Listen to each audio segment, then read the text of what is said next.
Finally, some good news at Manchester United, and finally a very strong indication that the Amrabat deal is going to go through in the coming days.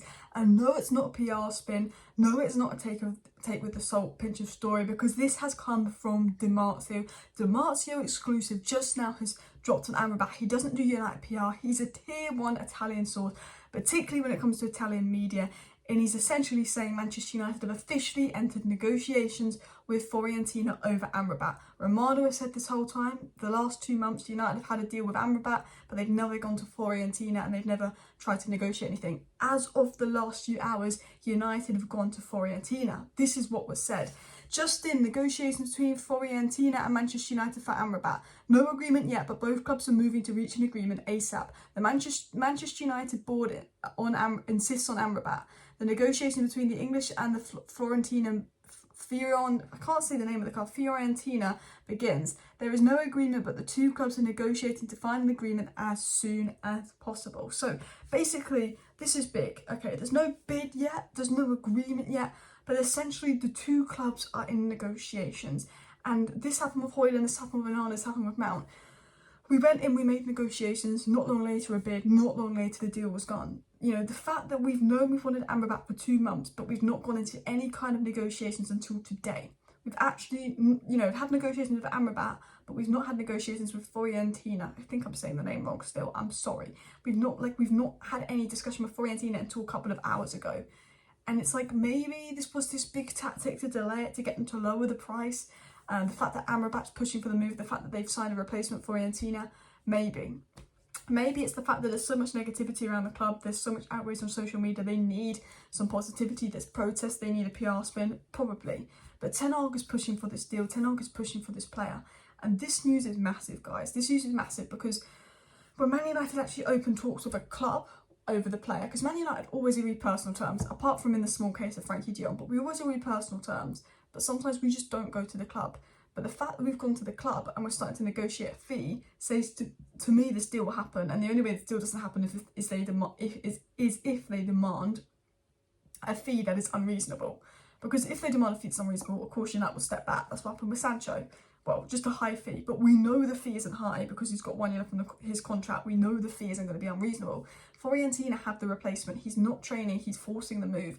They will lower the fee. Man United could get a deal for 20 to 25 million, which is a bargain. There's no way United say no to that. So when you've got a player that is begging to come, that's agreed personal terms, that's turned down rivals for you, that is available for a cut price because he's got 1 year left on his contract, overwhelming pressure for all the fans, and now you're in talks with the club over that deal, I believe Amrabat's going to be done in the coming days. I think this is massive. I think this is positive, and I generally believe this deal is going to be done now. And people might say, Alice, you're being giddy, you're overreacting, and maybe I am. It's Manchester United, they always let me down, but this is a player that we need, a player that agreed to join us 2 months ago, a player that Romano said is top of our list, and as of today we've actually gone to the club. We haven't gone to the club this last 2 months, we haven't gone to Fiorentina these last 2 months. Today we go to Fiorentina and we're having talks. Yes, there's no agreement, yes, there's no bid, but both clubs are working to get that agreement ASAP, was Di Marzio's words. The two clubs want to find an agreement, they are working on a deal. The only way this doesn't happen is if we don't find an agreement, but when he's available for such a good price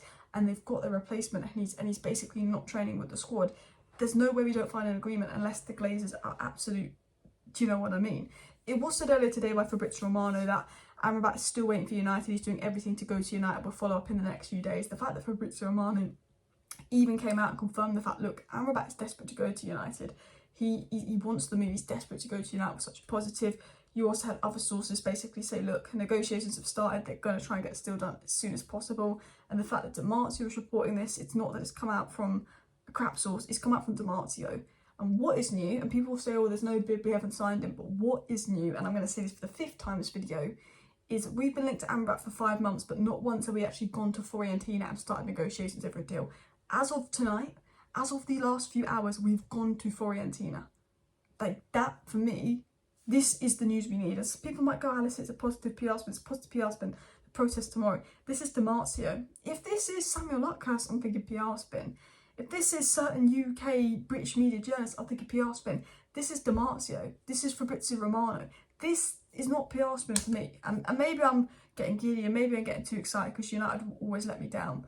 But this is being reported, okay? And the thing is, Maybe United played the long game to get the price lower. I don't think it's ever right to play the long game because it's cost us 3 points against Tottenham Hotspur. But I think with the pressure on the Glazers, with the negativity around the club, with the injury, I feel like there was no choice but United to make that move for Amrabat. And honestly, I generally think, although we're in an awful situation, injuries, things aren't good at Manchester United, the signing of Amrabat will make such a difference. Maino coming back from injury, Amad Diallo coming back from injury, Højlund coming back from injury, Amrabat coming back from injury will make such a difference. Because Amrabat gives us the ability to play someone next to Casemiro, play someone who's going to give more balance to the midfield, essentially replace Fred. We've seen in these opening 2 games, Fred was such an important player. And obviously Erik ten Hag doesn't really rate McTominay particularly highly. If McTominay goes, or if Donny goes, we could even do a deal for Gravenberch on top of this. I mean, in an ideal world, Amrabat replaces Fred, Gravenberch replaces Donny, we get both in. But as a United fan, we know that's a lot to ask for. But why Amrabat's brilliant is he can play as a 6, he can play as an 8. If something happens to Casemiro, if he continues to be poor, Amrabat can do that role. But what Amrabat more importantly can do is bring balance into the midfield. You know, Mount, Bruno, Casemiro isn't going to work away at the Etihad. It's going to get just boomed through. I actually thought it was alright in the first 30 minutes versus Spurs, and you know, it will be okay against sides like Luton Town, but they are essentially a championship side already. But it's not going to work in those big games. What Amrabat does is he adds that balance. But more importantly, where United is struggling is build up, progressing the ball, getting the ball from the second phase to the third phase, getting the ball to the attack, building up play, retention. Amrabat ticks all those boxes. He's a volume passer. He can keep things ticking. He can keep control of the ball. He can switch. He has good passing. Casemiro is great defensively, great at blocking that back four. But on the ball, Casemiro lacks. Amrabat on the ball is good. He has that good ability to pass. He has that good ability to move the ball. Brilliant. He's very good defensively, very good in defensive visions, can play DM if needed, but what he is, he's a safe carrier and he's a passer of the ball. Someone that can carry the ball, someone that can pass the ball. He basically is not Tchouaméni, he's not Rodri, he's not the best player in the world, but he's a player that's proven at Morocco in the World Cup that he could carry a side like Morocco very high. He's we saw him versus Declan Rice in the UEFA Conference League final, and I know West Ham won that game and Declan Rice is an unbelievable player, but who was the best midfielder in that Europa Conference League final? It was Amrabat. He was phenomenal, and he did that against Declan Rice, a top level Premier League midfielder. He's a safe carrier, he's a safe passer, which I think is what United need. I think value for money, there's not a better option out there. Look, Tchouaméni would be ideal. There's certain Frankie de Jong, Enzo Fernandez would be ideal. But as a realistic option, there's not really a better option. He's 26 years old as well. He's in his peak age. He's very, very good at a lot of things. So for me, if Manchester United can get this deal over the line, brilliant. And look, I think they might get this deal over the line now. I've been very negative these last few days, but generally, Amrabat coming back, the season will look so different. I generally think the signing of Amrabat could make 10 points difference to our season. Like, ridiculous difference, because once it's more control in the midfield, the back four is more protected, the attack gets more chances. Højlund striker, and this is what I'm trying to say.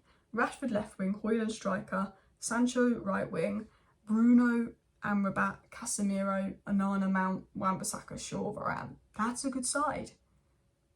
That's a good side. If they can match the intensity, if Ten Hag can actually get them running, brilliant. Anyway, some positive news for a change. Smash a like, smash a subscribe. Bit of me rambling. I'm trying to be positive because I've been so negative. Bye.